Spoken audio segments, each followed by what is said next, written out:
training pada malam hari ini adalah Awareness, Quality, Health, Safety, Environmental Management System.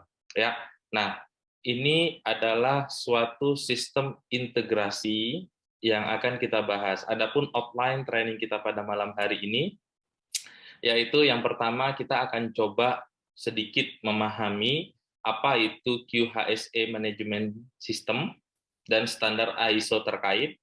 Kemudian yang kedua, kita coba belajar mengetahui, mengenal lebih dalam sejarah ISO itu seperti apa.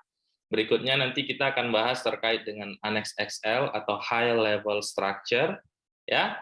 Dan berikutnya nanti kita akan bahas terkait dengan apa sih yang diminta atau requirement daripada 9001 Quality Management System, 14001 Environmental Management System, 45001 Occupational Health and Safety Management System, dan beberapa contoh penerapannya. Baik, kita akan masuk ke dalam sistem manajemen. Nah, teman-teman akan sering dengar istilah, terutama para teman-teman yang bekerja, itu ada yang disebut dengan sistem manajemen standar. Ya, sebelum kita masuk ke yang lebih dalam, mari kita coba bicara membahas apa itu sistem manajemen dan apa pengertiannya. Nah, kita coba yang pertama adalah sistem. Pengertian dari sistem itu adalah ya, mulai dari perencanaan, pengorganisasian, kemudian ada kepemimpinan, terus kita akan ada kontrol atau mengendalikan sumber daya tersebut, ya, manusia atau sumber daya lainnya. Tujuannya adalah untuk mencapai, ya, untuk mencapai tujuan organisasi secara efektif dan efisien. Nah, jadi sistem itu dibuat untuk kita merencanakan, mengorganisasikan, ya, kemudian memimpin, kita kendalikan sumber daya yang dimiliki, baik sumber daya manusia ataupun sumber daya lainnya, untuk mencapai tujuan sebuah organisasi secara efektif dan efisien. Ya. Nah, berikutnya kita sudah tahu nih apa itu manajemen, sistem, manajemen. Sekarang kita masuk ke dalam apa itu sistem. Nah, sering kita mendengar sebuah sistem. Nah, ini kita coba bahas. Sistem adalah seperangkat prinsip atau prosedur. Jadi kalau bicara sistem itu ada prinsip dan ada prosedur kata kuncinya, ya. Yaitu dengan sesuatu kegiatan yang dilakukan skemanya dengan metode yang terorganisir.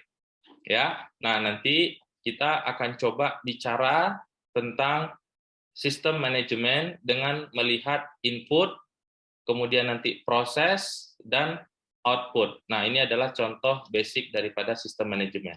Jadi seperangkat prinsip atau prosedur yang dengannya suatu atau kegiatan dilakukan skemanya modenya terorganisir. Nah, itu adalah pengertian daripada sistem manajemen. Nah, berikutnya, kalau kita bicara tadi 9.000, 14, 45.000 teman-teman, maka kita akan mengenal istilah, ya. Jangan diambil pusing dulu, coba mengenal istilah yang namanya Integrated Management System.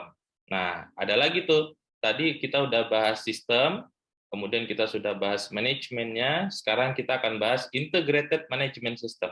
Nah, apa itu Integrated Management System? Yaitu sistem manajemen yang terintegrasi, ya. Nah, nanti kita akan menggabungkan, ya. Ada kata kunci, nanti kita akan menggabungkan satu atau lebih sebuah sistem, ya, untuk pengoperasian yang lebih mudah. Nah, dengan kita menggabungkan prosesnya, maka implementasinya akan lebih simpel dan akan menjadi efektif serta efisien. Nah, sistem manajemen, baik itu 9001 yang berkaitan dengan mutu, kemudian yang berkaitan dengan lingkungan, maupun dengan K3, itu kita kelola dengan satu aktivitas, dan itu dapat mencapai 3 sistem manajemen sekaligus. Nah, lebih kurang gambaran daripada Integrated Management System itu ada seperti ini. Yang akan kita integrasikan adalah proses. Nah, nanti kalau kita belajar ISO, kita akan banyak cerita tentang proses, ya. Kemudian ISO versi terbaru yang akan kita bisa integratedkan berikutnya itu adalah risk atau resiko.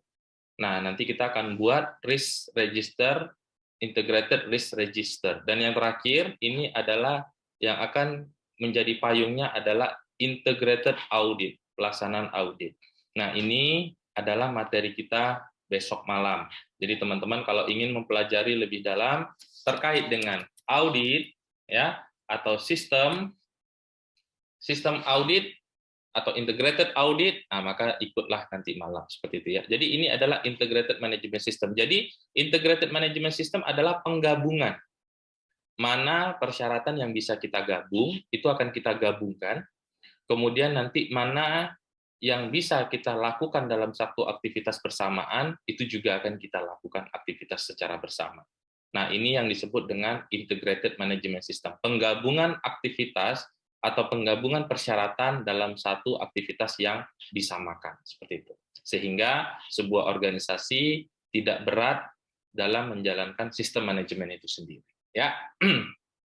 Nah, ini adalah contoh bagaimana kita membuat suatu integrasi proses, ya. Nah, ini adalah contoh bagaimana kita membuat suatu integrasi proses. Kita lihat di sini ada persyaratan yang namanya dokumen kontrol, ya. Nah, di sini nanti ada proses owner-nya, kemudian di MR ini di quality, kemudian ternyata di enviro dia juga ada, ini sama. Nah, ini juga meminta dokumen kontrol, ya, proses owner-nya si B. Kemudian nanti di K3 atau 45001 juga ada yang sama.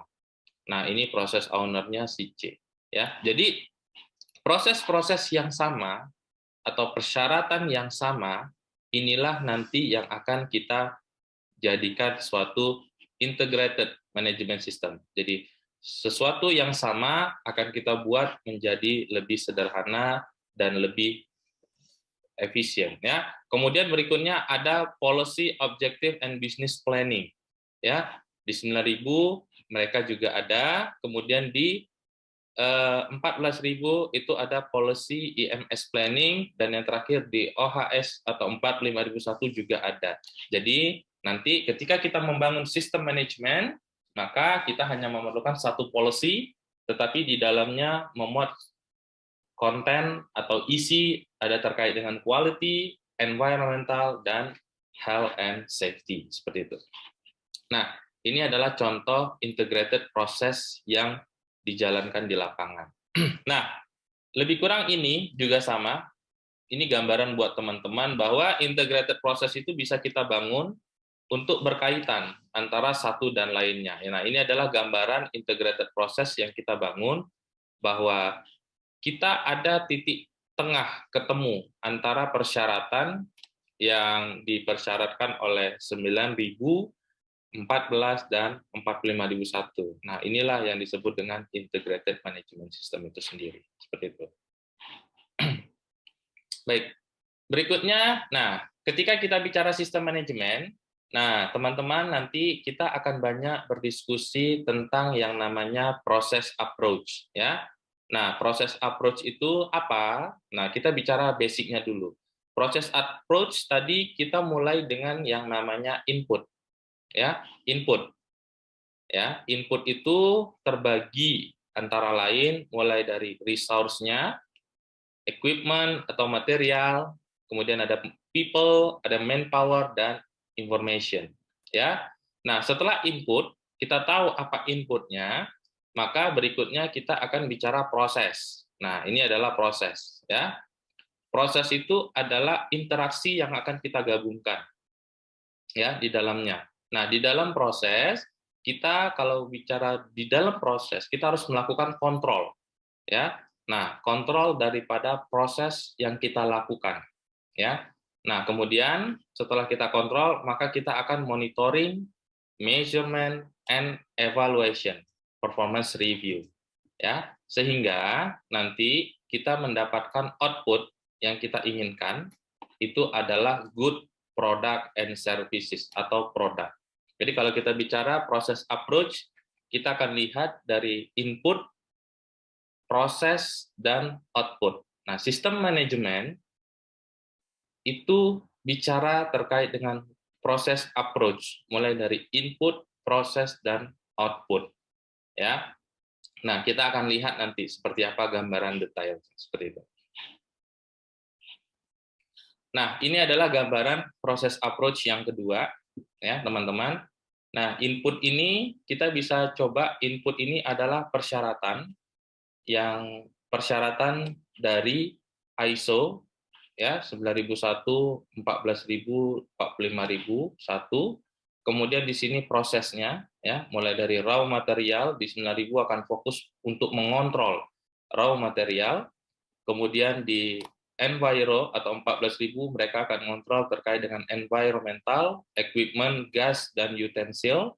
Kemudian untuk K3 mereka akan fokus mengontrol terkait dengan people, safe, helpers, dan waiters. Dan terakhir untuk 9.000 quality mereka akan mengontrol terkait dengan receipt for cooking tadi.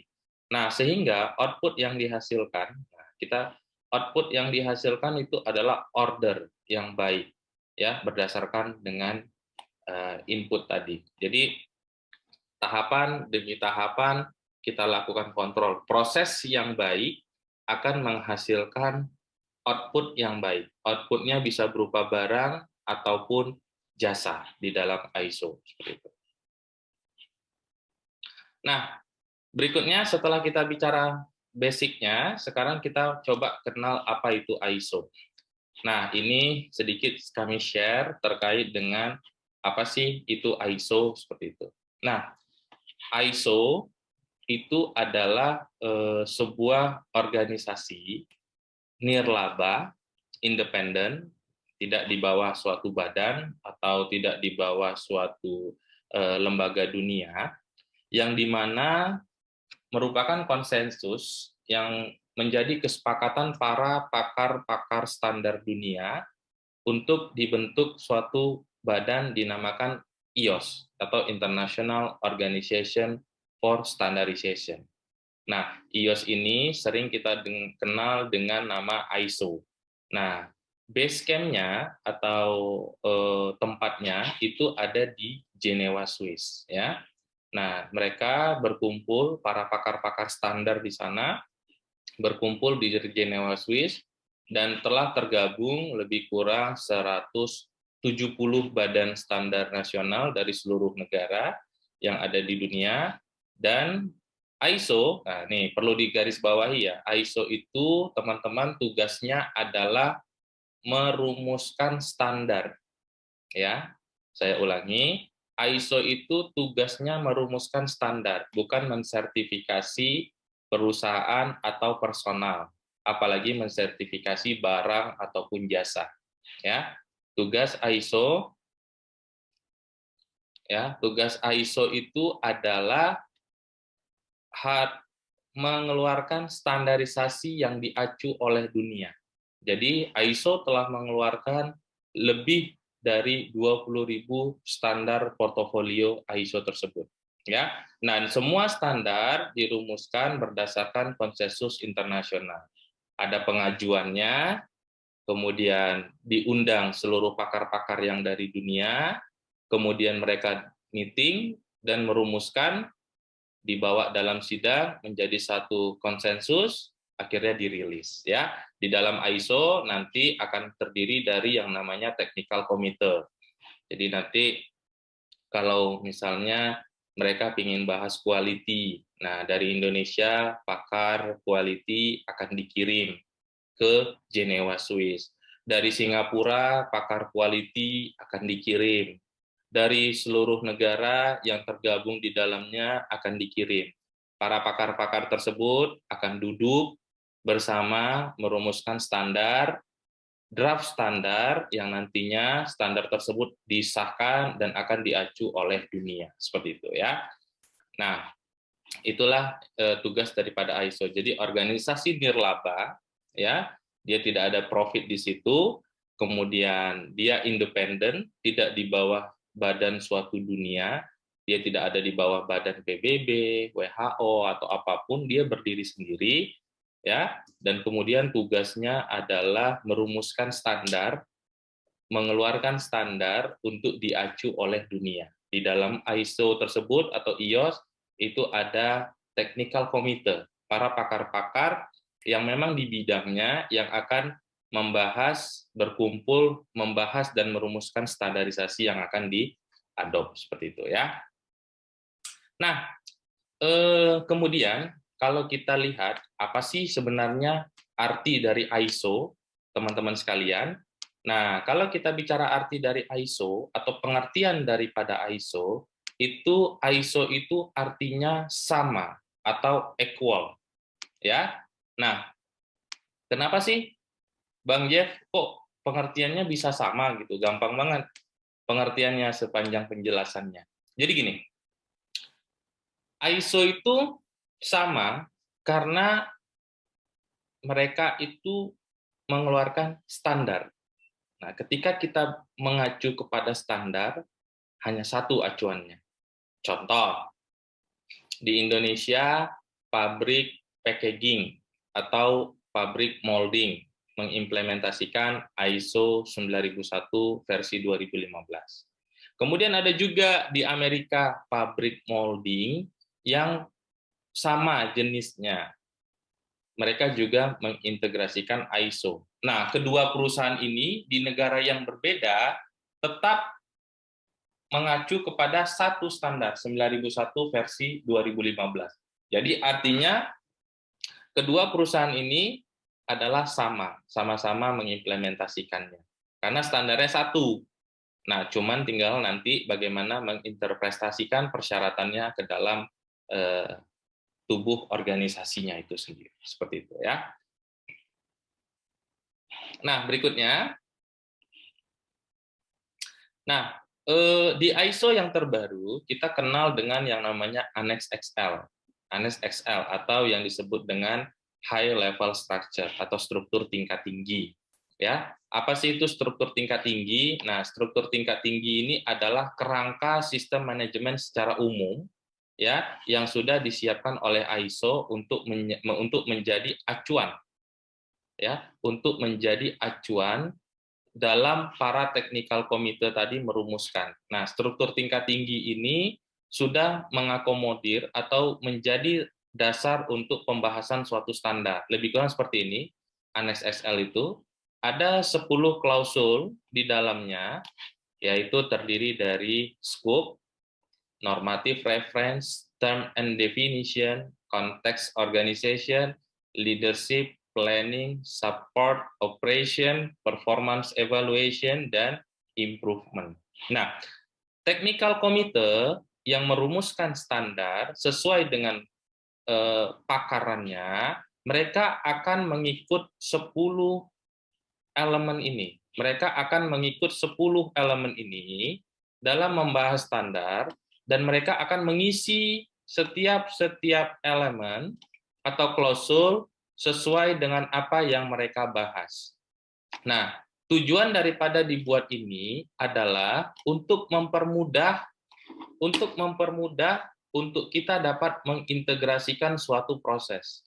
Karena di dalamnya proses A dan B hanya di dalamnya terdapat beda konten, tapi secara lemari mereka sudah siapkan. ISO sudah mempersiapkan lemarinya, para technical committee yang membahas terkait dengan standar, mereka tinggal mengisi lemari-lemari yang sudah disediakan oleh ISO tersebut. Ya, nah high level structure adalah kerangka sistem manajemen atau lemari yang sudah disiapkan oleh ISO untuk para technical committee dapat melakukan update atau menyusun kerangka sistem manajemennya sesuai dengan kerangka yang sudah ditetapkan oleh ISO itu sendiri. Ya.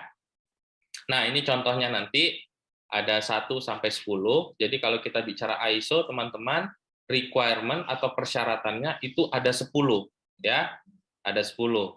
Selalu 10. Nah, nanti kita akan lihat apakah ISO-nya itu versi lama atau versi baru.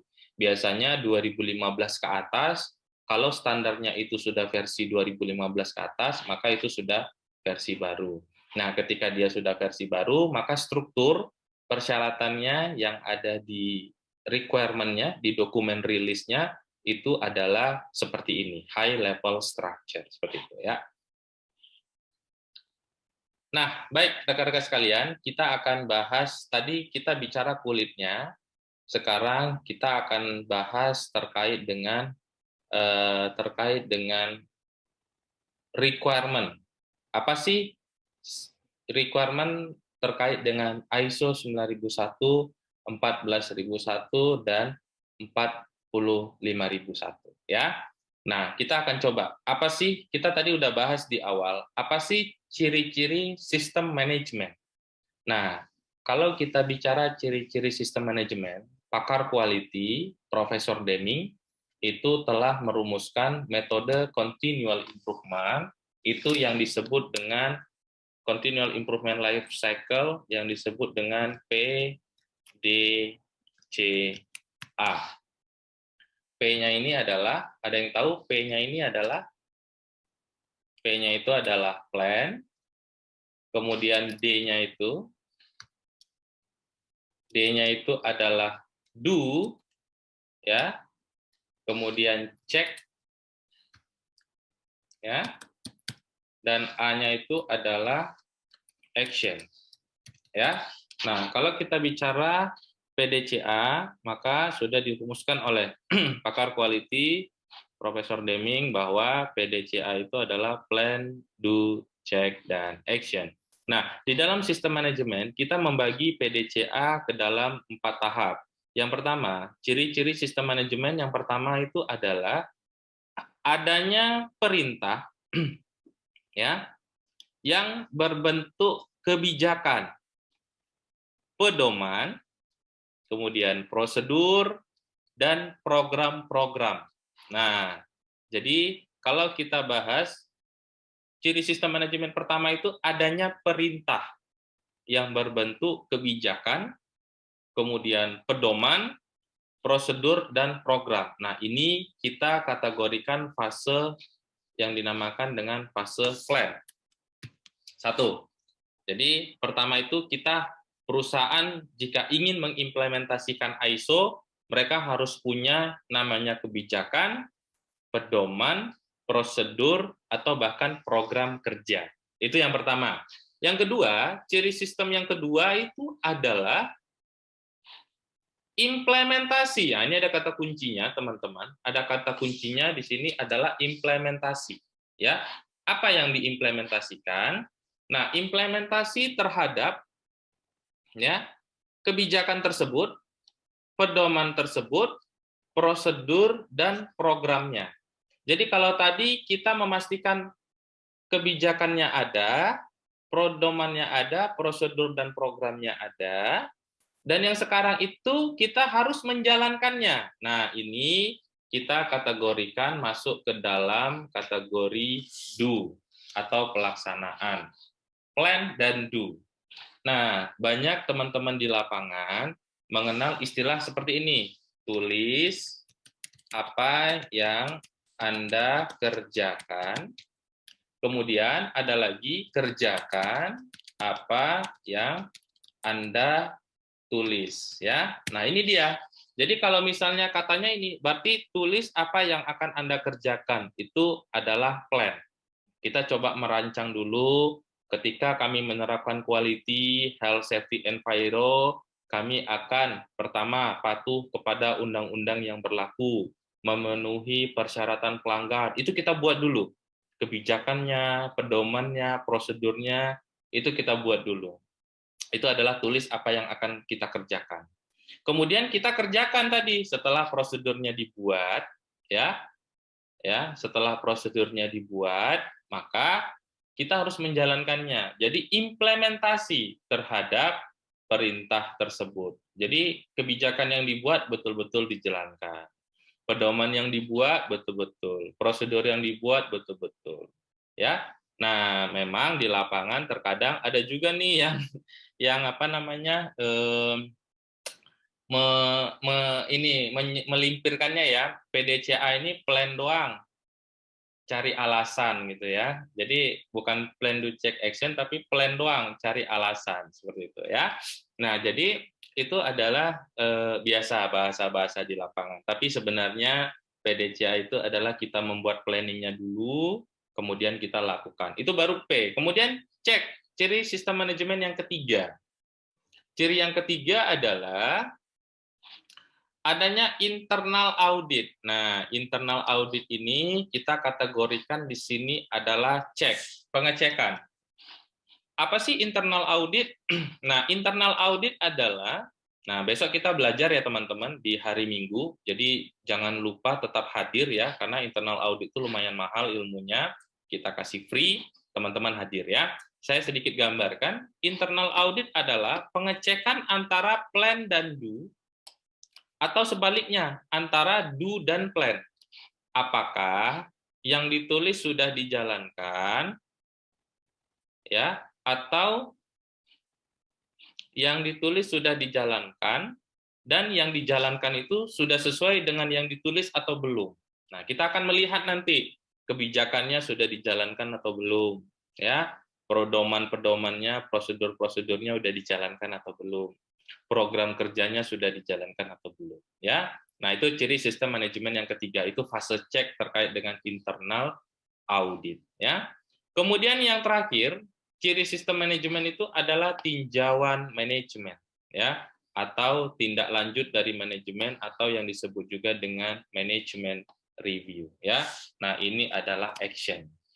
Ketika internal audit sudah kita lakukan, ya, ini, maka berikutnya kita akan action. Nah, actionnya kembali kemana? Nanti action yang kita ambil itu kembali lagi ke sini. Bisa jadi plan-nya itu salah, kita perbaiki lagi kebijakannya, prosedurnya, pedomannya, atau programnya kita coba perbaiki. Karena adanya temuan tadi di internal audit, nanti akan ada temuan, kemudian dibahas dengan manajemen, sehingga akan kita perbaiki lagi plan-nya. Begitu saja, terus-menerus, PDCA. Planning-nya kita perbaiki, pelaksanaannya kita jalankan, kemudian kita cek, kita action. Atau misalnya planning-nya sudah bagus, tapi pelaksanaannya, maka budaya quality, budaya lingkungan, budaya health and safety-nya yang harus kita lebih tingkatkan lagi. Maka implementasinya kita concern. Dan terakhir nanti kita akan cek lagi sudah berjalan atau belum, seperti itu. Nah, jadi ini teman-teman adalah 4 syarat atau ciri-ciri sistem manajemen, ya. Harus dibuat dulu, ya. Kenapa harus dibuat dulu? Karena harus ada planning-nya. Jadi teman-teman ketika menjalankan ISO, kebijakannya sudah dibuat dulu, pedoman-pedoman kerjanya, standar-standarnya dibuat, prosedurnya, bahkan program-programnya dibuat. Ya, baru dijalankan, ada landasan menjalankan suatu program, suatu prosedur, dan suatu kebijakan. Baru nanti kita cek, ya, sejauh mana sudah berjalan dengan konsisten atau tidak, dan nanti baru kita tindak lanjut. Planning-nya yang diperbaiki, atau implementasinya yang harus dimonitoring lebih ketat lagi. Seperti itu ya, rekan-rekan sekalian. Baik, saya akan lanjut lagi. Ini masih kulit-kulitnya, jangan terlalu ini ya, kaku ya. Santai aja. Nah, sedikit kita bicara terkait dengan manfaat. Banyak orang yang bilang, kenapa sih harus ISO gitu loh, dan apa sih manfaatnya gitu loh untuk sebuah organisasi.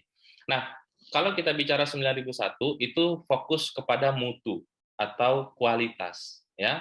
Nah, kalau kita bicara manfaat penerapannya, pertama ISO 9001 itu kita bicara kerapian dokumentasi. Nah, kalau misalnya di sebuah perusahaan ada yang bilang, saya mau cuti, mana form cutinya? Loh, ternyata formnya itu nggak ada. Si A pakai form A, si B pakai form B gitu loh. Nah, berarti yang mana yang mau saya pakai? Yang mana yang sebenarnya? Satu. Yang kedua, kami mau membuat suatu proses kerja bahwa security harus melakukan kontrol 15 menit sekali. Ibu bicara gini, ada landasannya nggak? Atau cuman hanya ngomong doang? Nah, jadi kita perlu juga yang namanya membuat itu. Nah, jadi dengan adanya ISO 9001, proses administrasi sebuah perusahaan, atau dalam bahasa ISO, sebuah organisasi, itu akan lebih teratur. Nah, nanti kita bahas ya, kenapa sih lebih teratur? Kemudian yang kedua itu ada pengelolaan risiko dan peluang. Era sekarang adalah era ketidakpastian. maka seluruh organisasi, seluruh kita dihadapkan dengan risk. Resiko adalah effect of uncertainty atau efek daripada ketidakpastian. Sehingga kita harus memikirkan berdasarkan resiko atau risk based thinking. Ya, kita harus selalu berpikir resiko. Apa ketidakpastian yang mungkin menghampiri kita? Ketidakpastian mencapai tujuan organisasi, ketidakpastian mencapai tujuan kita sendiri, atau bahkan ketidakpastian ya yang membuat kita tidak dapat mengontrol organisasi dengan baik ya, dan masih banyak lainnya ya. Nah, berikutnya kita masuk apa sih manfaatnya dengan ISO 14001? Banyak perusahaan di tengah sekarang ini zamannya emisi atau concernnya pemerintah atau dunia terhadap global warming, maka dengan diterapkannya banyak perusahaan berlomba-lomba untuk menciptakan misalnya green building, green product, ya, green toll. Semuanya itu akan menciptakan yang berdampak dengan green, ya, green, green dan green gitu loh, ya. Nah sehingga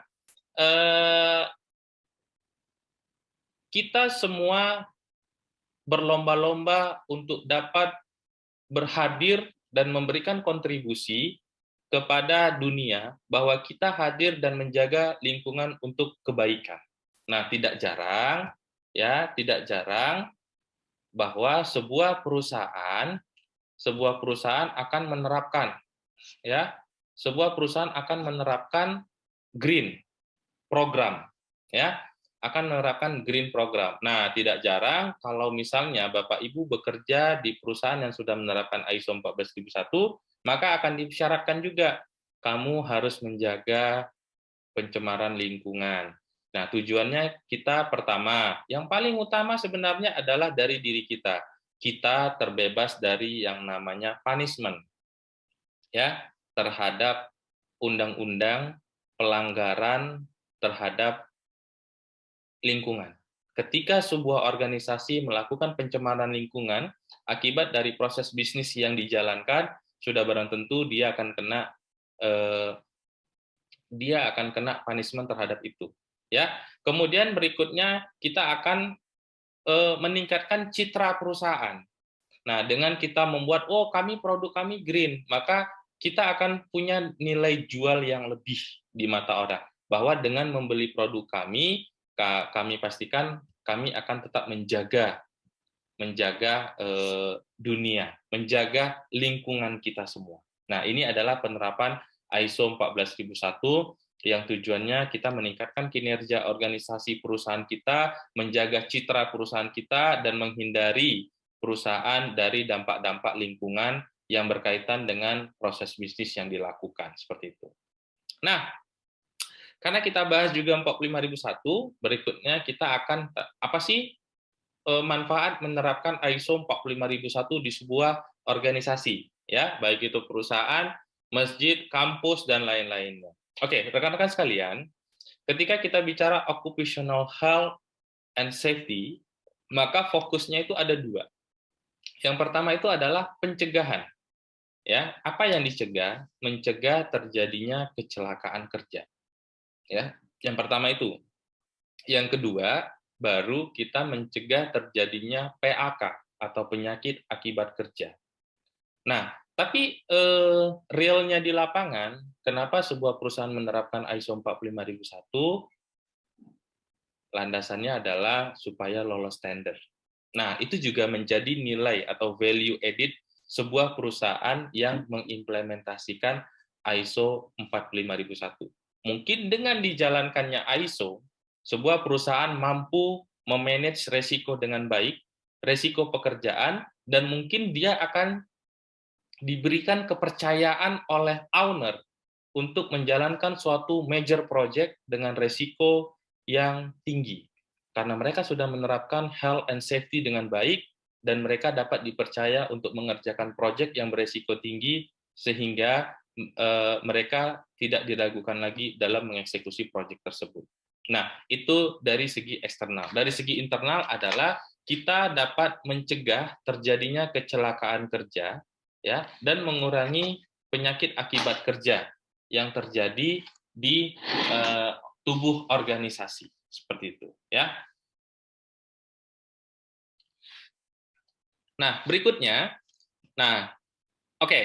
Nah, sekarang kita coba mengenal dulu, teman-teman. Mengenal dulu bagaimana sih proses organisasi, karena ada beberapa tadi yang dibilang bahwa, oh, ternyata ISO itu organisasi nirlaba ya, Pak Jeff. Tapi kok kalau mau sertifikasi ISO kita bayar. Nah, banyak teman-teman yang bertanya itu ke kami gitu loh. Nah, coba saya jelaskan secara simpel. Proses sertifikasi ISO sebuah perusahaan, yang pertama, ini adalah organisasi.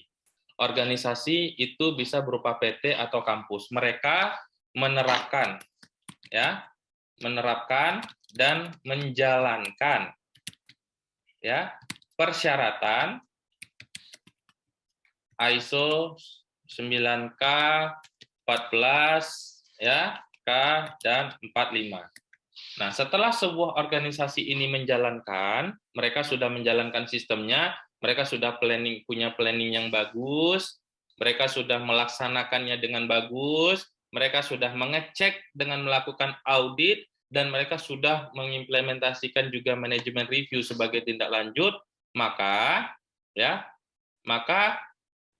mereka sudah mumpuni untuk diaudit. Nah, organisasi tersebut akan melakukan mengapply ke yang namanya badan sertifikasi.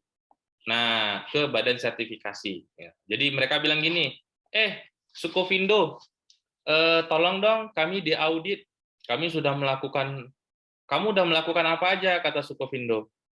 Kami sudah melakukan A, B, C, D, E. Dari mulai PDCA sudah kami lakukan. Oke, Sukovindo akan memberikan yang namanya quotation, ya, bahwa ini ya, kalau kamu mau sertifikasi, kami akan mengirimkan auditor, ya. Nah, auditor tersebut akan mengaudit kamu atau organisasi tersebut. Oke, deal misalnya. Oke, deal ya. Oke, deal. Siap. Nah, setelah itu antara Sukovindo akan mengaudit ke organisasi nih. Sukovindo akan mengaudit ke organisasi. Kemudian setelah audit, maka hasilnya organisasi lolos. Lolos dan direkomendasikan. Nah, organisasi tersebut lolos dan direkomendasikan badan sertifikasi untuk mendapatkan sertifikat ISO. Nah, disinilah ada biayanya. Nih, disinilah ada biayanya. Karena apa? Sukovindo menurunkan auditor untuk mengaudit ke sini.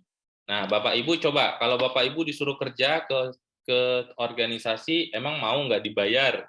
Nggak mungkin kan? Nah, namanya juga auditor, punya keahlian khusus, punya kompetensi khusus, punya lisensi khusus, dikirim. Nah,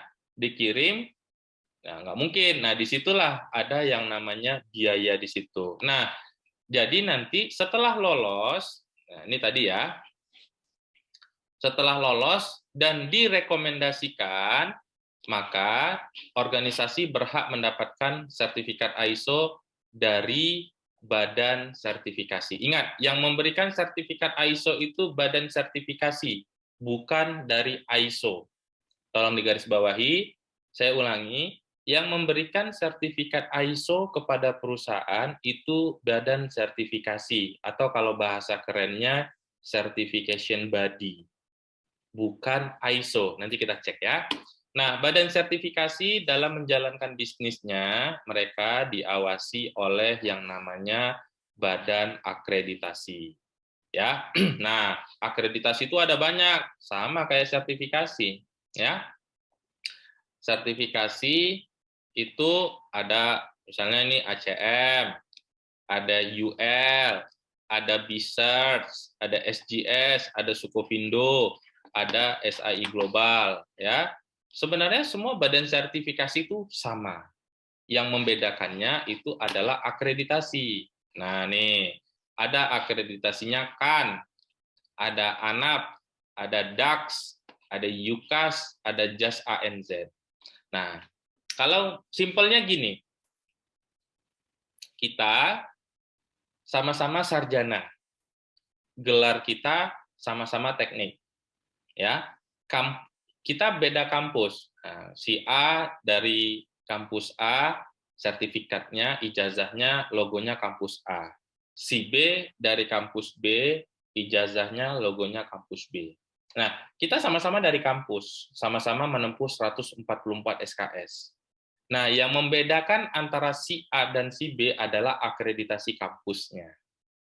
Nah, akreditasi kampusnya lah yang membedakan. Oh, kampus 1 akreditasinya A, kampus 2 akreditasinya unggul. Wah, berarti lebih bagus yang unggul daripada yang A, dan lainnya. Jadi, apapun badan sertifikasinya, itu sama, kita fokus pada akreditasi. Sama kayak kita sekolah, kita mungkin mohon maaf, mohon izin, mungkin ya, nggak mau kuliah di kampus yang tidak ada akreditasinya. Mungkin. Nah, alangkah baiknya kita mencari. Sama kayak perusahaan. Perusahaan juga pasti nggak ingin diaudit oleh badan sertifikasi yang tidak memiliki akreditasi atau pengakuan. Maka di sini juga ada biaya untuk mengakreditasikannya. Jadi, teman-teman, inilah tahapan untuk sebuah organisasi mendapatkan sertifikasi ISO. Ya, organisasi menerapkan semua persyaratannya, kemudian badan sertifikasi, ya, badan sertifikasi melakukan audit, ya, kemudian nanti akan dicek oleh badan akreditasi. Jadi jangan bilang, oh badan sertifikasi A lebih bagus. Jangan, sama. Badan sertifikasi itu sama kampus. Yang membedakannya itu semua kampus itu sama kok. Yang bedakannya akreditasinya aja. Oh kami A, kami unggul, kami ini gitu ya. Nah ini gambaran buat teman-teman sekalian ya. Nah, ini contoh sertifikasi ISO. Nah, kalau kita lihat, ada nggak logo ISO di sini? Nggak ada. Ini logo badan sertifikasi, ini logo badan akreditasi, ini adalah nama PT-nya, ini adalah sertifikatnya, ini adalah skupnya. Nggak ada logo ISO. Ya, tidak ada logo ISO. Saya garis bawahi, karena tujuan ISO bukan mensertifikasi perusahaan. Tujuan ISO hanya mengeluarkan standar. Sedangkan yang mensertifikasi itu nanti ada yang namanya badan akreditasi. Ya, oke, kita lanjut teman-teman sekalian. Oke, berikutnya kita akan bicara requirement. Nah, kalau kita lihat nih, kita akan masuk ke dalam requirement. Nah, ini adalah materi inti, ya. Jadi kalau tadi itu penghantar dari saya, semoga kita semua dapat memahami. Sekarang ini adalah materi inti.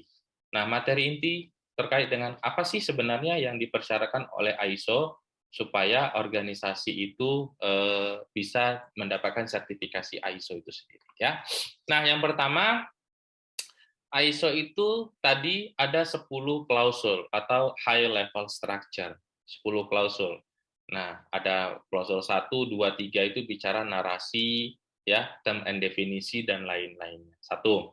Nah, kemudian ISO itu mulai persyaratannya itu adalah dari klausul 4. Nah, dari klausul tersebut kita pecah atau kita kelompokkan menjadi PDCA. Klausul 4 hingga klausul 7 itu masuk di kategori plan, ya. Di situ ada konteks organisasi, ada leadership, ada planning, dan ada support, ya.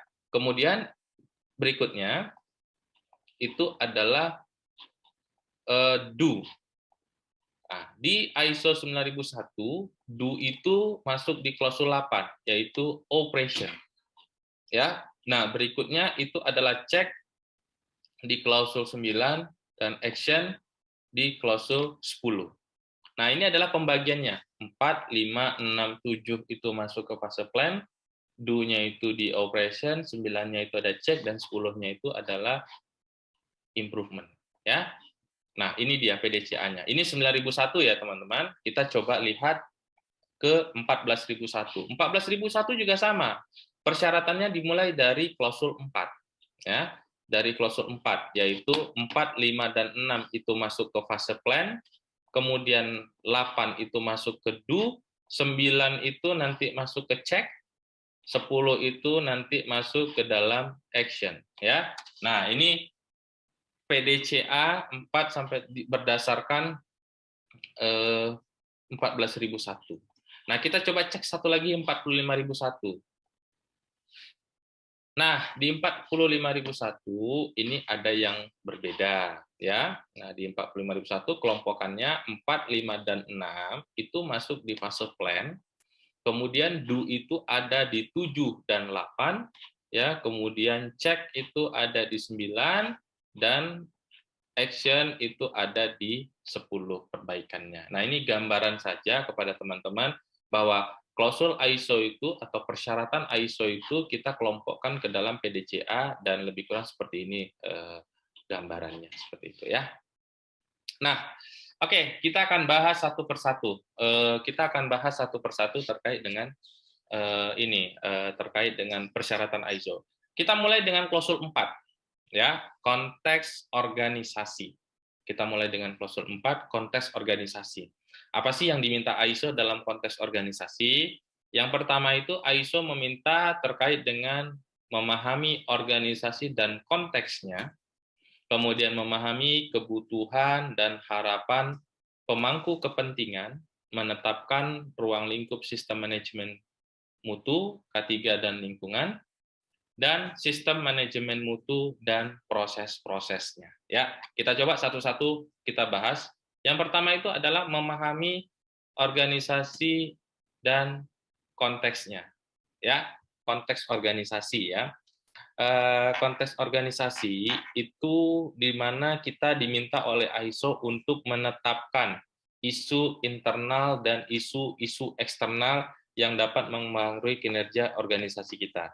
Nah, isu-isu yang dipertimbangkan atau ditetapkan itu berasal dari internal isu, yaitu ada company visi, company misi, kemudian strategic objektif, ya, kemudian mulai dari produk dan services kita, sumber daya kita, dan produk dan jasa yang kita sediakan. Sedangkan isu eksternal, kita akan melihat nanti isu-isu apa yang berpengaruh ke dalam organisasi kita, baik itu dari segi politik, ekonomi, social culture, teknologi, legal, dan environmental. Nah, berikutnya kita akan masuk ke dalam memahami kebutuhan daripada pemangku kepentingan dan pihak-pihak pemangku kepentingan dan pihak-pihak yang pemangku kepentingan ya, pihak-pihak yang berkaitan dan pemangku kepentingan. Nah, kita diminta untuk memahami apa yang menjadi, ada kata kunci di sini, rekan-rekan sekalian. Kita harus mengetahui apa yang mereka butuhkan. Berikut apa yang mereka harapkan. Jadi ada kebutuhan dan harapan daripada pemangku kepentingan. Ya, nah, pertama kita akan tetapkan siapa-siapa saja pemangku kepentingan yang dapat mempengaruhi organisasi kita atau disebut dengan interested parties. Kemudian kita akan lihat apa sih persyaratan dari pemangku kepentingan tersebut. Apa sih kebutuhan mereka, apa harapan mereka dengan kita bergabung atau menjadi rekanannya mereka. Dan kemudian kita harus lihat dan evaluasi sudah sejauh mana kita dapat memenuhi kebutuhan dan harapan mereka. Ya, nah ini adalah contoh pemangku kepentingan atau bahasa lainnya interested parties. Dimulai dengan ada customer di situ, ada employee, ada external providers, ada owners, ada shareholders, ada bankers, ada regulator, ada union, partner, society, compassion, dan opposing group. Nah, jadi nanti sama, kalau pemerintah misalnya, itu merupakan interested party. Pemerintah ingin bayar pajaknya on time, kemudian regulasinya dipenuhi, itu contoh. Kemudian dari karyawan ingin gaji naik setiap tahun, ada bonus, ya, kemudian fasilitas yang mumpuni dan lain-lainnya. Nah, itu semua kita harus akomodir demi menekan ketidakpastian tadi, ya. Need and expectation atau kebutuhan dan harapan daripada interested party atau pihak-pihak yang berkepentingan yang dapat mempengaruhi organisasi, seperti itu ya. Nah, berikutnya kita akan menetapkan ruang lingkup mulai dari internal eksternal isu, kemudian juga nanti persyaratan daripada pemangku kepentingan, kemudian barang dan jasa yang kita hasilkan, maka kita akan dapat menentukan cakupan atau ruang lingkup sistem manajemen mutu K3 dan lingkungan di perusahaan kita. Bisa jadi semua proses itu kita masukkan ke dalam ISO, boleh. Bisa jadi misalnya di suatu kampus, Mas, saya pinginnya pasca sarjananya saja, yang sarjananya kayaknya kami masih amburadul nih sistemnya, nggak apa-apa, ISO memperbolehkannya. Yang penting ditentukan ruang lingkupnya. Nah, ketika kita bicara ruang lingkup, nah maka kita harus mampu menggambarkan. Nah, ini ada istilah yang namanya bisnis proses. Ya. Nah, di dalam ISO kita harus mampu, karena ISO itu adalah proses approach, salah satu prinsip daripada ISO mutu itu adalah prinsip proses approach atau pendekatan kepada proses. Jadi proses approach itu terdiri dari input, proses, dan output. Nah, ini dia. Saya jelaskan, teman-teman, input itu biasanya yang pertama kali input itu salah satunya adalah customer requirement atau persyaratan daripada pelanggan. Nah, kita harus mampu menerjemahkan persyaratan-persyaratan daripada pelanggan. Kemudian, kita akan menerjemahkan semua persyaratan tersebut ke dalam proses, mulai dari product realization process, kemudian juga ada yang namanya supporting process, dan nanti QMS dan bisnis prosesnya. Ya, jadi nanti kita harus petakan proses-proses yang akan kita lakukan. Karena tadi sistem itu adalah kontrol dari setiap proses yang kita lakukan. Ya, saya ulangi, sistem tadi itu adalah kontrol dari setiap proses yang kita lakukan. Nah, kita percaya dan yakini bahwa proses yang baik akan menghasilkan juga output yang baik. Outputnya adalah kepuasan pelanggan dan customer satisfaction. Sehingga output yang diharapkan, inputnya customer, outputnya juga customer. Nah, ini adalah kita harus mampu memetakan proses. Nah, bisnis proses mapping. Untuk kita tahu dan paham, gini, saya mau cerita. Kalau kata pakar quality, kayaknya Profesor Denning ya, Anda tidak akan bisa mengontrol sebuah proses yang Anda sendiri tidak tahu. Nah, ini penting, bisnis proses. Kita dapat menetapkan kontrol kalau kita tahu proses yang ada. Nah, kita tahu barrier-barriernya mau kita taruh di mana. Tapi kalau kita tidak tahu proses yang ada di organisasi kita, bagaimana kita mau lakukan kontrol yang baik terhadap organisasi tersebut. Nah, ini yang disebut dengan business process mapping ya. Nanti business process mapping itu ada banyak tools, ada value string mapping, kemudian ada SciPOC, dan ada lain-lain. Banyak. Mudah-mudahan nanti kalau kita ada waktu, kita bisa buka free online training untuk bagaimana membuat suatu business process mapping. Sehingga prosesnya itu jadi lebih lean, lebih cepat, dan Six Sigma, lebih presisi dan akurasi. Seperti itu ya. Nah, oke, klausul 4 sudah selesai, teman-teman. Kita lanjut ke klausul 5. Nah, untuk menjalankan sistem manajemen, tentunya kita membutuhkan yang namanya leadership dan komitmen. Ya, tanpa sebuah komitmen kita tidak dapat menjalankan itu dengan baik. Konsistensi, komitmen, ya, itu diperlukan untuk menjalankan sistem. Seorang leader, baik leader di perusahaan, leader di departemen, atau leader di lapangan, semua bahu-membahu harus memastikan bahwa mereka ikut bertanggung jawab, berpartisipasi dalam rangka menjalankan sistem manajemen mutu K3 dan lingkungan agar dapat berjalan dengan baik. Ya, mereka harus menjalankan itu, leadership-nya seperti itu ya. Nah, kemudian yang diminta ISO yang kedua, baik 9000, 14 dan 45, kita harus punya kebijakan.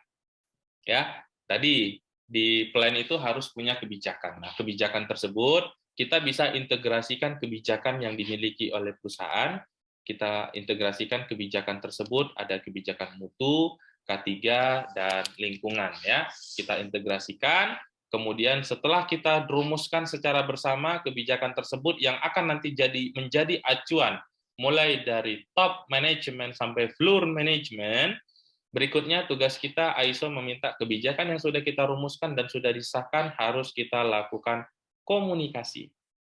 Kebijakan tersebut harus dikomunikasi. Kepada siapa kita mengkomunikasikannya? Kepada karyawan, boleh. Kepada siapa lagi? Kepada rekan kerja, ya, atau vendor. Kepada tamu, ya, kepada customer. Kepada siapa lagi? Customer. Kepada regulator, ya. Nah, bahwa Pak, kami sudah punya kebijakan. Nah, ini isinya, bla bla bla. Ya. Nah, 5.2. Lanjut ke 5.3. ISO meminta tentang yang namanya ada yang disebut dengan aturan-aturan, ya, tanggung jawab, responsibility, dan authority atau wewenang dalam bertindak. Nah, jadi ini penting bahwa ketika seseorang diberikan sebuah tanggung jawab, maka mereka harus diberikan juga sedikit wewenang untuk dapat mengambil langkah agar bisa action dengan baik. Nah, di ISO tidak ada lagi nanti jabatan yang tumpang tindih, pekerjaan nanti yang tumpang tindih, sehingga menunggu dan tidak maksimum. Ya, perlu ditetapkan tanggung jawabnya seperti apa dari setiap level yang ada di organisasi. Ya, nah dengan tanggung jawab itu bisa kita bentuk dalam struktur organisasi resmi perusahaan. Kemudian nanti ada struktur P2K3, dan nanti ada lagi struktur-struktur lain. Jadi organisasi fungsional organisasi yang kita bentuk untuk menjalankan sistem ini agar lebih baik lagi, ya. Nah, berikutnya kita bicara tentang resiko dan peluang. Nah, resiko peluang di dalam 9001, bentar saya coret dulu ya. Kalau kita bicara 9001 itu adalah resiko dan peluang. Kemudian kalau kita bicara nanti di 14.000 itu ada environmental aspect dan impact, dan untuk 45.001 itu ada hazard identification and risk opportunity assessment. Nah, di dalam planning ISO meminta bahwa kita harus mampu mengidentifikasi resiko-resiko yang mungkin terjadi di sebuah organisasi kita, baik dari segi mutu, K3, dan lingkungan. Ada risk and opportunity, ada environmental aspect, kemudian ada risk assessment. Ya, nah risiko-risiko apa saja yang menjadi yang harus kita ketahui? Kita lakukan addressing of risk, ya. Kita lakukan address risk tersebut, kemudian kita tahu berapa nilainya dan kita tetapkan kontrolnya. Nah, mungkin slide berikutnya dapat memberikan gambaran ke teman-teman. Ya. Nah, ini adalah contoh. Nah, ini sedikit saya jelaskan. Ini adalah contoh. Kita ketahui bahwa dari segi quality management system yang harus kita awarekan itu adalah customer focus. Ya, kemudian nanti ada yang namanya risk based thinking. Nah, sedangkan dari segi environmental management system dan OHS nanti kita akan lakukan addressing to risk management, mulai dari awareness, objective and plan, serta operation control. Ya, nah ini adalah resiko-resiko yang terdapat. Sekarang pertanyaannya, bagaimana kita melakukan kontrol terhadap resiko tersebut? Ya, ingat, resiko tidak untuk dihindari. Ya, saya ulangi, resiko itu ada tidak untuk dihindari. Selalu bahasanya adalah controlling. Jadi kita harus mampu mengontrol resiko itu sampai ke level yang dapat kita terima. Ya, kita harus mampu. Nah, sekarang kita bicara gimana sih Bang Jeff untuk mengontrol resiko? Nah, kita coba. Yang pertama, kita terjadi suatu failure atau kegagalan. Ya. Nah, kita akan melihat data severity, ya, failure tersebut.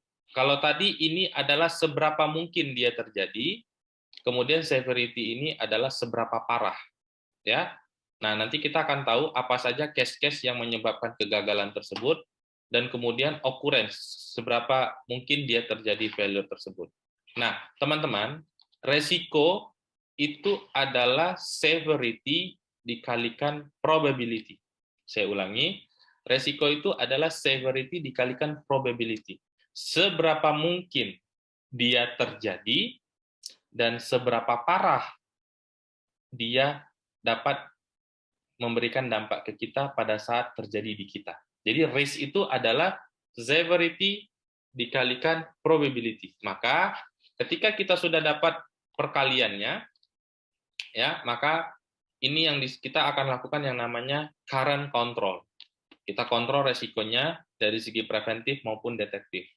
Kita dapat nilai resikonya, apakah medium, high, atau low risk, baru nanti kita akan tentukan mana resiko yang menjadi prioritas. Jadi, resiko awal, kita lakukan kontrol, ada yang namanya resiko sisa.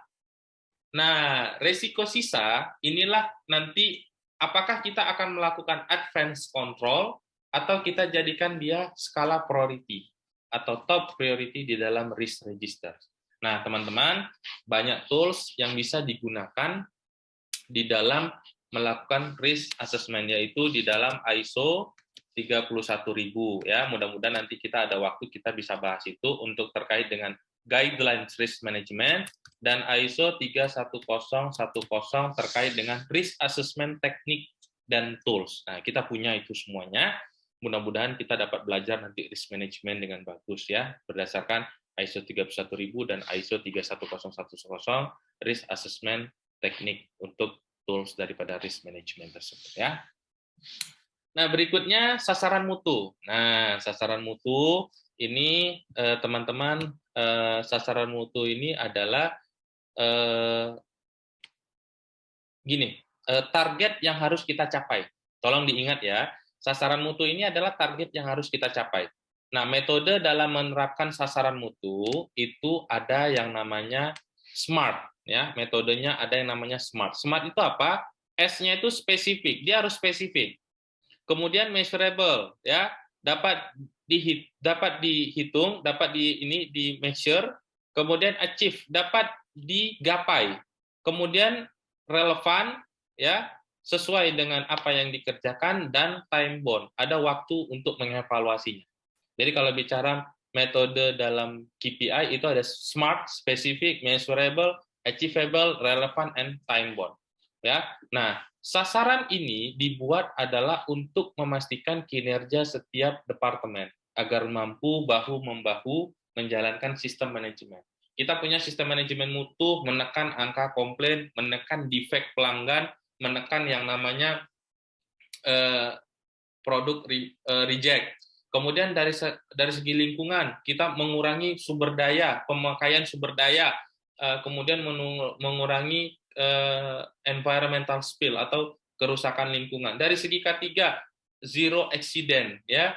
Terus kemudian leading and lagging indicator, itu semua adalah KPI untuk kita mencapai tujuan organisasi berdasarkan policy yang telah ditetapkan, ya. Seperti itu, ya.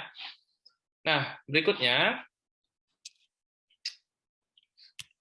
Nah, kita akan bicara terkait dengan management of change atau rencana perubahan. Teman-teman ingat, di dalam ISO diminta ketika suatu organisasi melakukan perubahan terkait dengan struktur organisasi, terkait dengan proses, terkait dengan produk, terkait dengan tempat, dan lainnya, harus mempertimbangkan dulu manajemen risiko dilakukan terlebih dahulu, baru perubahan itu dapat dilakukan. Ya, di dalam management of change, seperti itu. Berikutnya ada manajemen sumber daya. Manajemen sumber daya itu terdiri dari manusianya, kita akan coba nanti memaintain seperti apa. Kemudian infrastruktur, ya, sumber daya monitoring dan pengukuran, kemudian nanti dari lingkungan kerja seperti apa ya. Nah, ini adalah contoh pengukuran dan pemantauan sumber daya. Ya. Nah, berikutnya adalah kompetensi. Nah, kompetensi daripada para pekerja. Kita akan melakukan yang namanya nanti mulai dari pelatihannya, ya, kemudian mentoringnya, bagaimana asesmen karyawan baru, apa kompetensi yang dibutuhkan, berapa pengalaman kerja yang diinginkan. Kemudian nanti ada gap. Tidak mungkin kita mendapatkan karyawan tuh nilainya 5, kita dapat 5, pasti ada yang gap. Bisa jadi di bawahnya. Kalau lebih, pasti gajinya nggak mungkin mumpuni. Jadi ada nanti gap. Nah, gap tersebut bagaimana cara kita menutup gapnya? Ya, nah itu juga penting untuk kita lakukan. Itu dalam kompetensi. Ya. Nah, berikutnya adalah awareness atau kesadaran. Awareness atau kesadaran. Nah, organisasi harus membangun budaya quality dalam bekerja kepada seluruh karyawan, budaya aware terhadap lingkungan, dan budaya keselamatan, ya, dengan cara bagaimana kita dapat memberikan pemahaman kebijakan kita sosialisasikan, kemudian sasaran-sasarannya kita berikan, kontribusi terhadap sistem manajemen K3 kita beritahu bahwa Anda mempunyai kontribusi A, B, C, D, E, dan yang terakhir adalah implikasi ketidaksesuaiannya kita kasih tahu standar-standar yang diacu, seperti itu. Nah, berikutnya 7.4 terkait dengan komunikasi. Komunikasi ada dua, kita bisa melakukan internal dan eksternal. Apa yang akan kita komunikasikan, nanti kita buat, apa saja yang perlu saya komunikasikan, kapan kita melakukannya, ya, daily, weekly, monthly, yearly, atau apa, kapan, kepada siapa kita mengkomunikasikannya, dan bagaimana kalau komunikasi tidak dilakukan, serta siapa yang melakukan komunikasi. Nah, berikutnya adalah terkait dengan informasi terdokumentasi. Nah, ini ada gambar, teman-teman. Nah, ini adalah contoh single perusahaan yang tidak melaksanakan sistem manajemen integrasi, mereka memiliki level sendiri ya untuk dalam terkait dengan informasi terdokumentasi atau pelevelan dokumennya. Seperti ini, ISO 45000-nya sendiri, ISO 14000-nya sendiri, dan ISO 9001-nya sendiri. Nah, sedangkan yang melakukan integrasi, mereka punya ini nih,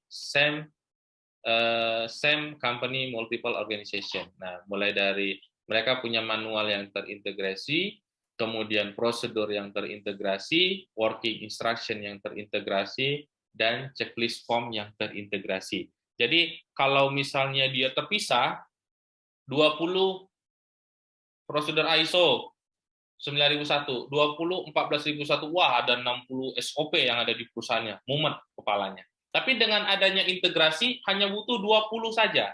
Karena di dalamnya itu kontennya, substansinya itu sudah ada tiga sistem itu sendiri. Nah, ini gambaran bagaimana efektif dan efisiennya integrated management system ini, ya. Nah, berikutnya adalah klausul 8, itu bicara terkait dengan operation planning and control. Di dalamnya kita bicara terkait dengan persyaratan produk dan layanan, kemudian ada desain pengembangan produk dan layanan atau research and development, pengendalian penyedia proses untuk jasa eksternal, ada nanti ketentuan produk dan layanan, pelepasan produk dan layanan, dan pengendalian ketidaksesuaian. Ya. Nah, ketika kita bicara pengendalian dan perencanaan operasional, jadi kita nanti harus mampu, organisasi harus mampu menjalankan dan mengendalikan proses yang dibutuhkan dengan persyaratan, termasuk juga pihak ketiga. Pihak ketiga ini, teman-teman, itu disebut dengan vendor atau rekanan kerja yang membantu kita dalam menjalankan bisnis kita. Tidak baiknya vendor, maka akan berdampak bagi perusahaan kita juga. Sehingga kita harus melakukan kontrol seleksi vendor dengan sangat-sangat baik, seperti itu ya. Berikutnya adalah persyaratan produk dan layanan. Nah, kita harus mampu menerjemahkan apa yang menjadi persyaratan. Misalnya kita diberi kepercayaan mengeksekusi proyek A. Kita coba lihat, customer dari segi mutu pinginnya apa? Kemudian dari segi lingkungan mereka maunya apa? Dan dari segi K3 mereka maunya apa? Nah, itu juga harus teman-teman pahami. Dan nanti diinterpretasikan di dalam sistem manajemen yang kita buat. Ya, kemudian kita menetapkan persyaratan produk dan jasa. Setelah kita tahu persyaratannya, kita akan cari vendor, kita tetapkan persyaratan. Kita tinjau persyaratannya dan kita lakukan. Kalau di K3 itu ada yang namanya kesiapsiagaan tanggap darurat daripada sistem manajemen K3 dan lingkungan untuk memastikan sebuah organisasi tanggap dalam menghadapi keadaan-keadaan darurat tersebut ya. Nah, berikutnya kita bicara terkait desain dan pengembangan produk dan layanan ya. Kita mulai dari perencanaan, kontrol inputnya, pengendalian, kita lihat outputnya ya. Harus dilihat juga aspek-aspek quality, health, safety, dan enviro. Ada nggak dalam sebuah desain dan pengembangan produk ataupun jasa yang kita miliki, harus didasari dengan pertimbangan untuk mengecek ada nggak persyaratan yang menabrak atau disalahi seperti itu ya. Kemudian pengendalian penyedia proses produk untuk jasa eksternal, ya kita harus melakukan seleksi vendor dengan baik karena kinerja vendor dapat mempengaruhi kinerja kita dan dapat membuat reputasi kita juga kurang baik sehingga produk atau output produk yang kita hasilkan atau jasa itu dapat berpengaruh di dalam ya. Kemudian yang kelima adalah produksi dan pelayanan, penyedia layanan. Kita akan mulai dengan pengendalian, identifikasi dan ketelusuran barang milik pelanggan, pemeliharaan dan penjagaan aktivitas pasca pengiriman, serta pengendalian perubahan-perubahan yang dilakukan. Ya. Nah, berikutnya adalah pelepasan produk dan layanan. Nah, kita sudah melakukan semuanya, kita akan merilis produk kita. Nah, kita lihat produk yang dirilis itu dari segi mutu, apakah sudah acceptable, sudah lulus QC atau tidak. Dari segi lingkungan, apakah sudah dipertimbangkan terkait dengan isu-isu lingkungan yang mungkin terjadi, baik dari produk ataupun jasa yang kita sediakan. Dan dari segi ketiga, apakah produk tersebut sudah standar, aman digunakan, perlu nggak kompetensi orang untuk menjalankannya, perlu nggak adanya sharing knowledge atau training yang dilakukan. Nah, semua harus kita pikirkan, dibuat guidance-nya sebelum kita melakukan pelepasan baik produk ataupun jasa yang kita sediakan. Ya. Nah, kalau kita bicara ISO, Bapak Ibu, teman-teman, tadi kita sudah sentuh terkait dengan PDCA, sekarang saya akan masuk ke dalam PICA. Nah, di dalam ISO itu kita kenal dengan yang namanya PICA. PICA itu adalah P-nya itu adalah problem. I-nya itu adalah identification. C-nya itu adalah corrective action.